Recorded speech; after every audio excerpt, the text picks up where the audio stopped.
यहाँ पे बैठे हुए मेरे मन में एक पुरानी बात आई। 32 साल पुरानी बात है। मई 1991 की बात है। मेरे पिता की शव यात्रा तीन मूर्ति भवन से निकल रही थी। अपनी मां के साथ और अपने भाई के साथ हम एक गाड़ी में बैठे थे। सामने भारतीय सेना की एक ट्रक थी, फूलों से लदी हुई थी। उसके ऊपर मेरे पिताजी का शव था। थोड़ी देर काफिला चला, 5-10 मिनट चला। फिर राहुल कहने लगे मैं उतरना चाहता हूं। तो मां ने मना किया। उस समय सुरक्षा का भी बहुत वो था। तो मां ने कहा नहीं, तुम उतर नहीं सकते। राहुल ने जिद की, नहीं मैं उतरूंगा। मैंने मां से कहा मां उतरने दो। राहुल गाड़ी से उतरा।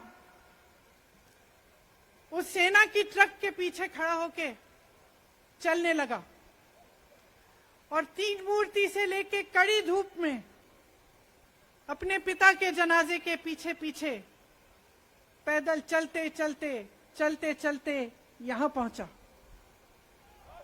इस जगह से कुछ 400-500 गज दूर यहां पर मेरे शहीद पिता के अंतिम संस्कार मेरे भाई ने किए।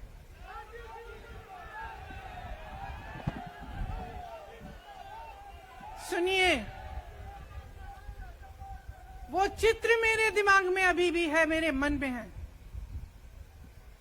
मेरे पिता का शव इस तिरंगे झंडे में लपेटा गया था। इस तिरंगे के नीचे मेरे पिता का शव था और उसके पीछे चलते चलते मेरा भाई यहां आया। उस शहीद पिता का अपमान भरी संसद में किया जाता है। उस शहीद के बेटे को आप देशद्रोही कहते हैं, आप मीर जाफर कहते हैं, उसकी आप मां का अपमान करते हैं। आपके मंत्री मेरी मां का अपमान भरी संसद में करते हैं।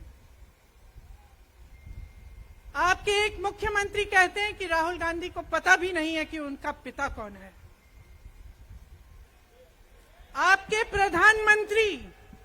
आपके प्रधानमंत्री भरी संसद में खड़े होकर कहते हैं कि ये परिवार नेहरू नाम को इस्तेमाल क्यों नहीं करता। पूरे परिवार का अपमान करते हैं।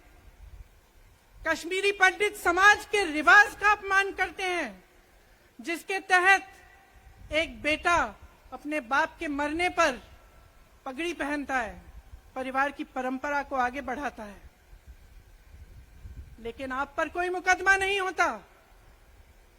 आपको 2 साल की कोई सजा नहीं मिलती। आपको जेल की सजा नहीं मिलती। आपको संसद से कोई बाहर नहीं निकालता। आपको मना नहीं करता कि 8 सालों के लिए आप चुनाव नहीं लड़ सकते। क्यों? मैं पूछना चाहती हूं क्यों?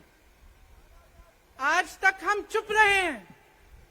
हमारे परिवार का अपमान करते गए। मेरे भाई ने क्या कहा? संसद में वो मोदी जी के पास गए और उनसे गले लगे। मेरे भाई ने कहा मैं आपसे नफरत नहीं करता हूं, मेरे दिल में आपके लिए कोई नफरत नहीं है। हमारी विचारधारा अलग है, लेकिन हमारी नफरत की विचारधारा नहीं है। तो मैं पूछना चाहती हूं, एक आदमी का कितना अपमान करोगे? कितना अपमान करोगे? क्या यही है इस देश की परंपरा? आप परिवारवादी कहते हैं, तो भगवान राम कौन थे? भगवान राम को वनवास में भेजा गया। उन्होंने अपने परिवार, अपनी धरती के प्रति अपना धर्म निभाया। क्या भगवान राम परिवारवादी थे? क्या पांडव परिवारवादी थे कि वो अपने परिवार की संस्कारों के लिए लड़े? और हमें क्या शर्म आनी चाहिए कि हमारे परिवार के सदस्य शहीद हुए इस देश के लिए, कि इस झंडे में उनका खून है, इस धरती में उनका खून है, इस देश के लोकतंत्र को मेरे परिवार के खून ने सींचा है। और जो सोचता है कि हमें अपमानित करके हमें डराएंगे, हमें धमकाएंगे, जो सोचता है कि तमाम एजेंसियों को लगाकर हम पे छापे मारकर हमसे कुछ भी कर ले, हमें डराएंगे, वो गलत सोचते हैं। हम डरने वाले नहीं हैं। हम और मजबूती से लड़ेंगे। हम इस देश के लोकतंत्र के लिए कुछ भी करने के लिए तैयार हैं। इस देश के लोकतंत्र को, इसकी नींव कांग्रेस पार्टी के महान महापुरुषों ने डाली है। कांग्रेस पार्टी लड़ी इस देश की आजादी के लिए और आज भी इस देश की आजादी के लिए ही लड़ रही है। कभी कभी मैं सोचती हूं, मुझे समझ में नहीं आता कि पब्लिक क्या सोच रही है। क्या देख नहीं रही है क्या हो रहा है? क्या आपको दिख नहीं रहा है कि आपकी सारी संपत्ति लूटी जा रही है, एक आदमी को दी जा रही है, गिने चुने उद्योगपतियों को सब कुछ दिया जा रहा है? किसकी संपत्ति है? ये राहुल गांधी की संपत्ति है, ये आपकी संपत्ति है। ये पीएसयू किसके हैं? किसके लिए बनाए गए? आपके लिए बनाए गए, जो ऐसे एक के बाद एक इनको बेचे जा रहे हैं, दिए जा रहे हैं। इसी से तो आपका रोजगार आता है। छोटे उद्योगों से, छोटे व्यापारियों से आपका रोजगार आता है। किसी बड़े अडानी से नहीं आता। रोजगार नहीं देते, छीनते हैं आपका रोजगार। तो आप समझ क्यों नहीं पा रहे हैं? आप गैस के सिलेंडर के लिए 1000 रुपए दे रहे हैं और यहां आपकी सारी संपत्ति किसी को सौंपी जा रही है। राहुल गांधी जी ने क्या कहा? अरे कौन सा इतना बड़ा जुल्म कर लिया कि आपसे 2 सवाल पूछ लिए, जवाब नहीं दे पाए ना, घबरा गए। और जो अहंकारी होते हैं, तानाशाह होते हैं, क्या करते हैं? जब सवालों का जवाब नहीं दे पाते तो पूरी सत्ता को लेकर जनता को दबाने की कोशिश करते हैं। जो सवाल उठाता है उसको दबाने की कोशिश करते हैं। आपने कभी सोचा है, आंखें खोलिए, आपने कभी सोचा है कि ये पूरी सरकार, ये सारे मंत्री, ये सारे सांसद एक आदमी को बचाने की क्यों इतनी कोशिश कर रहे हैं? इस अडानी में है क्या कि इसको आप सारी संपत्ति दे रहे हो देश की? 20 हजारों करोड़ शेल कंपनियों में इनके हैं और आप इन पे इंक्वायरी नहीं कर सकते। ये अडानी है कौन कि आप सब उनका नाम उठते ही बौखला जाते हैं और उनको बचाने में लग जाते हैं? देखिए, आप इस देश के देशवासी हैं, ये देश आपका है, ये लड़ाई आपकी है। आज तमाम नौजवान बेरोजगार क्यों हैं? हम इश्तेहार तो देख रहे हैं, होर्डिंग देख रहे हैं, मदर ऑफ डेमोक्रेसी लिखा है, कहते हैं कि हमारी अर्थव्यवस्था बहुत तेजी से आगे बढ़ रही है, तो इतने नौजवान बेरोजगार क्यों हैं? तो जहां जहां हम जाते हैं बेरोजगार नौजवान क्यों दिखते हैं? इतनी महंगाई क्यों है? इतनी महंगाई क्यों है?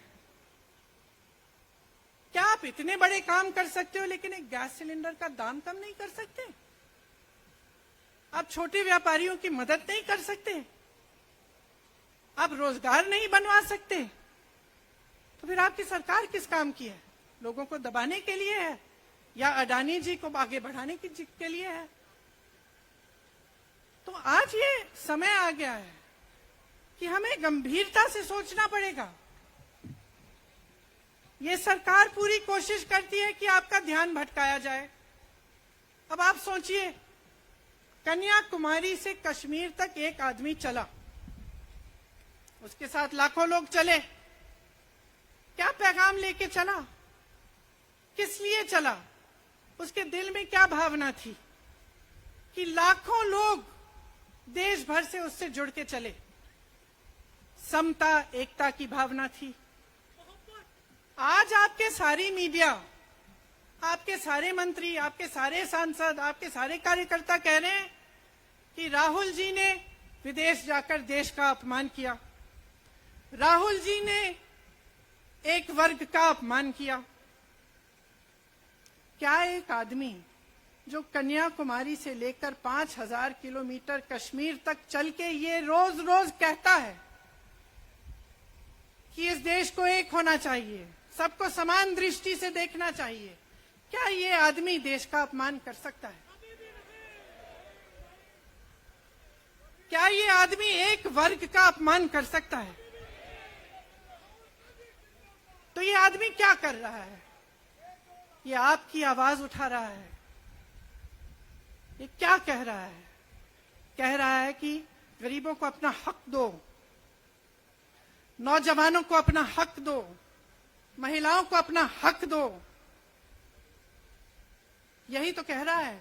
और हक क्या है?